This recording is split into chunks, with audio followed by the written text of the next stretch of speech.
Olá pessoal, tudo bem? Boa noite a todos. Obrigado por se conectarem com a gente em mais uma oportunidade aí de estudo e reflexão junto com o Grupo Sim. Espero que estejam todos bem e vamos à nossa palestra de hoje. Antes da gente iniciar, apenas um recado. Gostaria de reforçar o convite a todos vocês que puderem nos ajudar aí na nossa campanha de caridade. Foi colocado um post no Facebook informando como vocês podem nos ajudar. São duas entidades no Brasil que fazem um trabalho junto a sociedades carentes através da doação de alimentos. Então, eu conto com vocês aí, se vocês puderem nos ajudar, vamos ficar muito gratos, né? E dessa forma a gente vai estar aí fazendo um pouquinho de caridade, que é a grande lição aí que o nosso Mestre Jesus nos ensinou e que foi reforçado através da codificação do Kardec, que só através da caridade existe salvação, dizendo que a caridade era uma maneira da gente se preparar, né, aprender a amar o próximo e dessa forma preparar o nosso espírito para a evolução. Então vamos dar início aí a mais uma palestra do Grupo Sim. Hoje vai ser uma palestra curta, só alguns pontos para reflexão. Espero que vocês gostem e, e possam compartilhar também com familiares e amigos, né? Porque são informações aí que são trazidas através do estudo da literatura espírita e então é bastante interessante para nos preparar aí, né, para a nossa reforma íntima. Bom, hoje o tema da palestra é humildade e resignação. Nós vamos estar avaliando o significado dessas palavras sob a ótica espírita e também pegando exemplos no Evangelho que Jesus nos deixou, né? Nos ensinamentos que Jesus nos deixou através do Evangelho.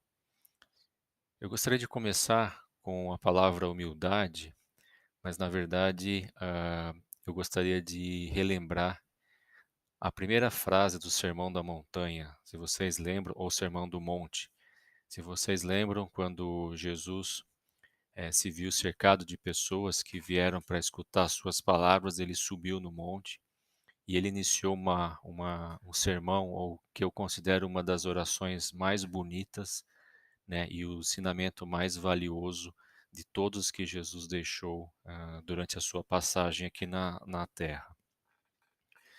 E esse sermão, ou essa oração que Jesus começou, foi assim: a primeira frase era assim, bem-aventurados os pobres de espírito, porque deles é o reino dos céus. Então eu gostaria de focar nessa frase na palestra de hoje, para que a gente possa refletir a quantidade de informação e a quantidade de valor que existe nesse ensinamento de Jesus. Isso é só uma frase do sermão inteiro. Bem-aventurados os pobres de espírito. Se a gente parar para imaginar o que Jesus quis dizer com pobres de espírito, tal bem que isso foi uma tradução do aramaico, né, que era a língua de Jesus. Então pode ser que a tradução tenha distorcido um pouco o significado da palavra se a gente pegar no significado do aramaico. Mas vamos considerar que a tradução esteja correta porque ela traz bastante informação importante. Pobres de espírito. Quando Jesus disse pobre, ele não estava se referindo à pobreza material, financeira. Ele estava falando da pobreza de espírito. Se a gente olhar hoje no significado pobreza de espírito, parece um espírito pobre, um espírito que ainda é impuro, é imperfeito. Mas não foi esse o significado que Jesus quis dizer. O que Jesus quis dizer foi um espírito que é desprovido de ganância, desprovido de soberba, de arrogância, é um espírito que é humilde. E aí que vem a primeira palavra da nossa palestra hoje, humildade. Até hoje, nós usamos a palavra humildade de maneira distorcida do real significado, pelo menos do significado que Jesus dizia e do significado que é entendido e é falado pelos espíritos a Kardec. Humildade não tem a ver com você ter ou mais ou menos riquezas. Muitas vezes nós usamos a palavra humildade ou humilde para descrever alguém que é uma pessoa desprovida de recurso. Então a gente fala assim: "Ah, essa pessoa é muito humilde, nós precisamos ajudá-la", né. Ele é uma pessoa humilde, né, e então, ele não tem recursos. E na verdade humildade não tem nada a ver com riquezas ou valores materiais. Nem tem a ver também com conteúdos, acadêmicos, intelectuais, conhecimento. Humildade tem a ver com uma coisa muito mais profunda, que é o autoconhecimento que a pessoa tem do seu valor real como, ser humano. Então, o que que isso que significa? Uma pessoa que, de certa forma, tem uma consciência já bastante, iluminada a respeito da sua importância, do seu papel como ser humano, como um ser humano que habita o nosso planeta, sem se achar melhor e muito menos pior do que os outros, tanto no sentido de merecimento quanto no sentido de potencial. Então, uma pessoa humilde é uma pessoa que tem a consciência do que ela realmente é. Então, uma pessoa humilde, ela é desprovida, por exemplo, de soberba, desprovida de arrogância, porque a soberba e a arrogância, embora não sejam o contrário de humildade, mas são características que a pessoa humilde não tem, a arrogância, a soberba, a, a, o egoísmo, são características de uma pessoa que não tem humildade. Por quê? Porque todas essas três características que eu falei, né, todas as três mazelas morais que eu mencionei, arrogância, soberba e, e a falta de altruísmo, né, o egoísmo, são características de pessoas que se acham melhores ou mais merecedoras de algo do que as outras, né. E isso é um engano, é uma fantasia, né, uma ilusão que a pessoa carrega, tá. Então, seja ela provinda de uma cultura, de uma falta de cultura, ou melhor dizendo, seja ela provinda de uma casta, ou seja ela provinda de uma família, ou de posses materiais, ou até de conhecimento. Porque uma pessoa humilde, ela sabe o quanto ela sabe, e exatamente o que ela sabe que é muito pouco perto de todo o conhecimento que existe. Então, apesar de uma pessoa humilde, às vezes, ser um especialista em algum assunto, e ela sabe que ela se dedicou muito mais tempo para estudar determinado assunto ou desenvolver determinada habilidade, ou seja, ela é um ponto muito acima da média dos outros, ela tem essa consciência, ela sabe que isso é só um pequeno aspecto, que ela tem mais conhecimento, porque ela se dedicou a fazer, a aprender aquilo. E ela sabe que isso é muito pouco e que os valores e os conhecimentos de outras pessoas provavelmente são maiores que o dela em outras áreas. Então, a pessoa humilde, ela tem essa consciência do seu valor, da sua limitação, e ela sabe que ela não pode querer ser melhor que as outras porque ela se acha que tem mais direito. A pessoa humilde não tem isso. A pessoa humilde, de certa forma, ela tem uma maturidade de consciência que não permite que ela pense dessa maneira. Então, se nós pegarmos o exemplo de Jesus, Jesus ele era uma pessoa extremamente humilde. Embora, se a gente lê na Bíblia, o que Jesus dizia e o que Jesus fez, ele tratava todos com muito respeito. e com muito amor, que é uma coisa que a gente não faz ideia do que seja ainda, e até vamos abordar esse tema em outras palestras, né? O amor que Jesus nos ensinou, tentou ensinar pelo menos, mas Jesus era muito humilde, ele não se achava melhor do que ninguém.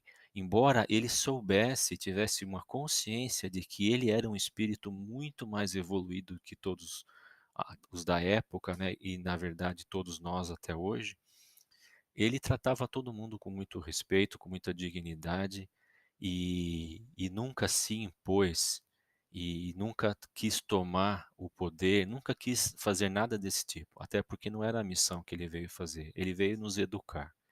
E como educador, ele trabalhou duro, ele foi lá, ele falou, ele conversou com muitas pessoas, ele deixou muitos ensinamentos. Então, Jesus tinha essa característica da humildade. Embora, quando ele era afrontado pelos doutores da lei, ou por pessoas que se achavam que conheciam as Escrituras mais do que Jesus, ah, e que para Jesus aquilo também não era tão importante, porque as Escrituras tinham muitos equívocos morais e muitos valores falsos, mas que Jesus conhecia e sabia que eram falsos. E Jesus se impôs. Jesus se impôs para que as pessoas pudessem aprender aquilo que tinha que ser aprendido. Então, quando Jesus foi, de certa forma, afrontado ou até testado por pessoas que se diziam estudiosas das Escrituras, Jesus retrucou e deu um ensinamento em troca. E isso sem perder a humildade, porque ele não ofendeu ninguém. Ele não agrediu ninguém, ele só colocou uma informação que deixou as pessoas assim, de certa forma, pensativas, e com muita maestria também, porque as pessoas ficaram sem ação. Tamanho era a sabedoria de Jesus que ele colocou uma informação que confrontou aquilo e as pessoas não tinham uma reação para poder debater com Jesus. Tamanha era a diferença de conhecimento de Jesus para com os outros. Aquela parte que as pessoas do Sinédrio falavam que Jesus se misturava com pessoas impuras, e Jesus falou assim: os médicos não cuidam de pessoas sãs, eles cuidam de pessoas doentes. Ou seja, ele estava dizendo: a minha missão aqui é essa, é ensinar as pessoas que precisam de ajuda. Então não adianta eu ficar apenas entre os considerados puros para a época, segundo o critério das pessoas da época, mas sim o que fazia sentido para Jesus era estar entre os pecadores para ensinar o caminho da correção, né? Da mesma forma, quando eles falaram que Jesus comia, os apóstolos de Jesus, né, comiam sem lavar as mãos, porque nas Escrituras diziam que era necessário lavar as mãos para comer, e Jesus falou assim: o que mata ou que faz mal não é o que entra pela boca do homem, mas o que sai da boca do homem. E as pessoas ficaram perplexas, tentando entender o que dizia aquilo, né? E então Jesus sempre ele manteve a humildade, deu o ensinamento dele, mas ele nunca foi submisso e baixou a cabeça para as pessoas que estavam em equívoco, porque ele tinha que completar a missão dele e tinha que ensinar. Como nós podemos fazer isso no dia de hoje, né? Ser humildes da maneira correta, simplesmente se autoconhecendo, e quando a gente se autoconhece de verdade, não com uma ilusão, mas quando a gente se autoconhece de verdade, a gente entende de que nós não somos melhores ou mais merecedores do que os outros. Nós podemos estar hoje num estágio, em certos aspectos, superior a alguém, por conhecimento ou algumas vantagens financeiras, mas que isso não é uma condição estável, porque todo mundo tem o mesmo potencial de aprender e é por isso que nós temos diversas vidas, diversas oportunidades de virmos aqui e aprender.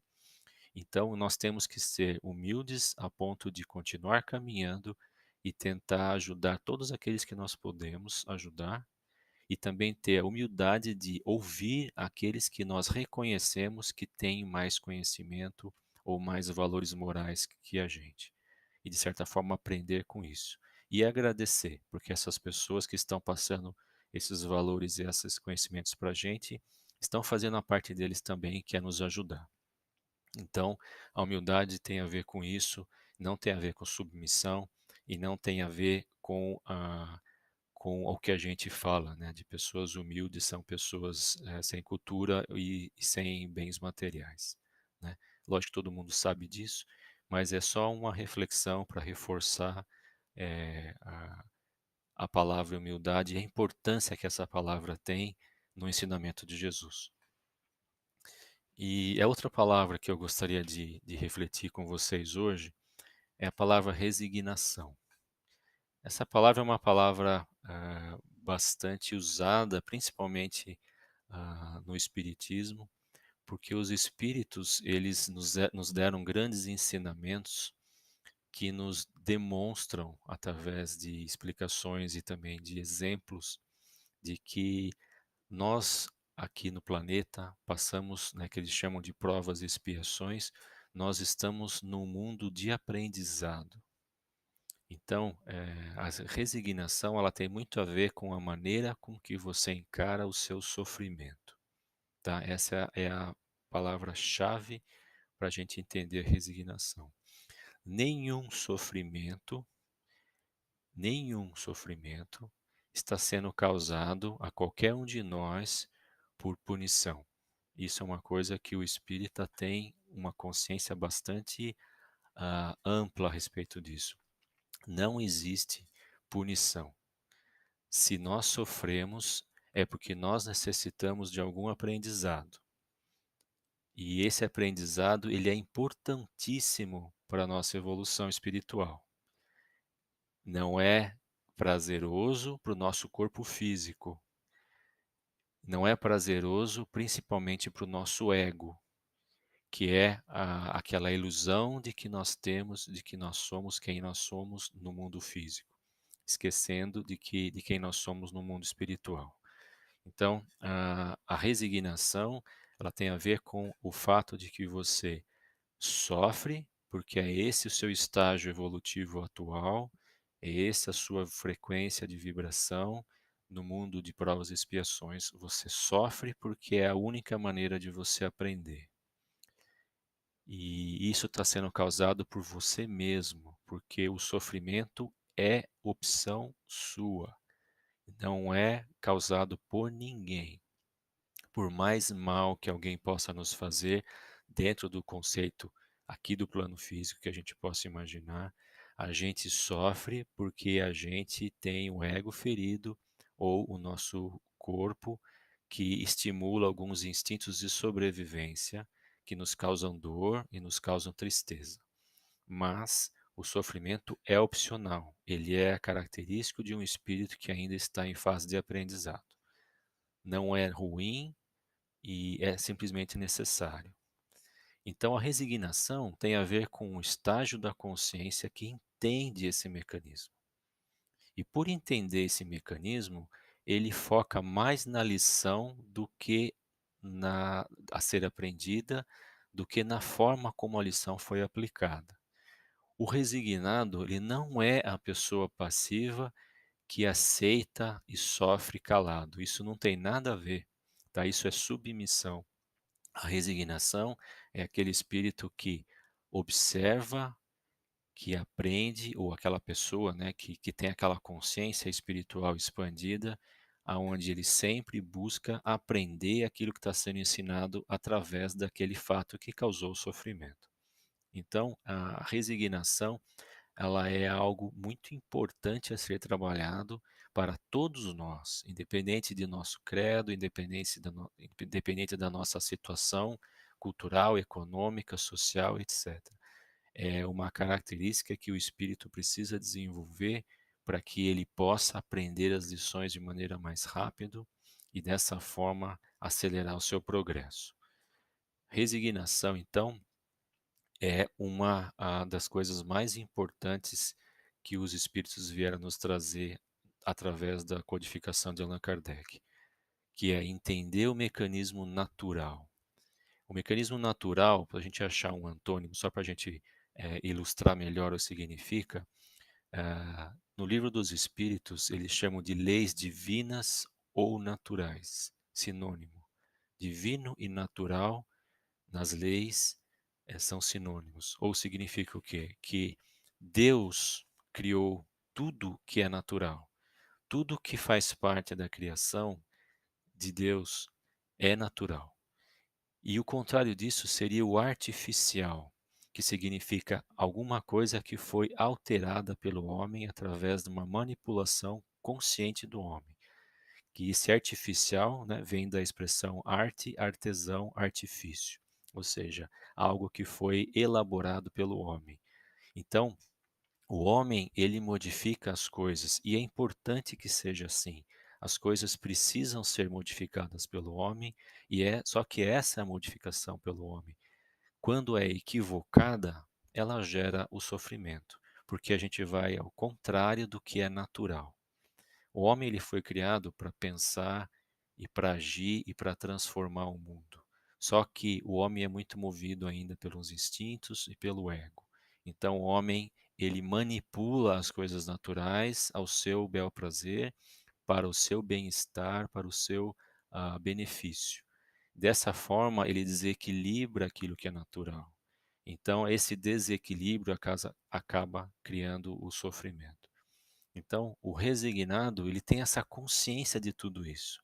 Ele sabe que ele sofre porque de alguma forma existe um desequilíbrio na sua situação como encarnado.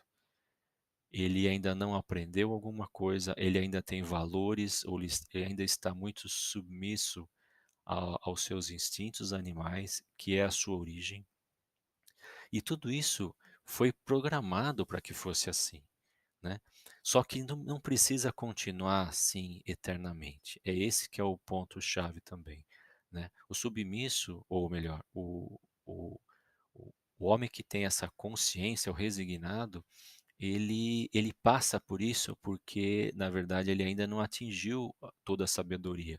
Mas ao passar por isso, ele vai, de certa forma, colecionando esses aprendizados e ele vai incorporando isso no seu espírito, na sua sabedoria, né? E de certa forma a resignação dá para ele a possibilidade de aprender e evoluir, tá? Então são essas duas palavras que eu gostaria de trazer para vocês hoje, para que vocês possam refletir a respeito disso. Se vocês concordam ou não concordam, podem deixar aqui nos comentários, que isso pode até gerar materiais para futuras discussões. Nós podemos até voltar a falar desse assunto quando nós voltarmos às nossas reuniões presenciais. Então, deixem seus comentários se vocês quiserem, suas dúvidas ou até as suas opiniões, que isso é bem importante, tá? Eu agradeço que vocês tenham se juntado a nós ao vivo ou mesmo assistindo depois, né, que vai ser publicado a gravação. Isso não está sendo transmitido ao vivo, está sendo gravado, mas eu agradeço bastante a participação de vocês e estamos trabalhando, até para avisar vocês, estamos trabalhando junto com a Unity para podermos voltar às reuniões presenciais. Com a situação da segunda onda do Covid, ainda não sabemos e, por cautela, nós talvez vamos esperar um pouco mais para saber como vamos fazer. Mas estamos atentos e trabalhando para que a gente possa voltar às reuniões presenciais com a participação de todos vocês. Tá ok? Um grande abraço no coração de todos. Fiquem todos na paz de Deus. Muita luz e muita paz para todos.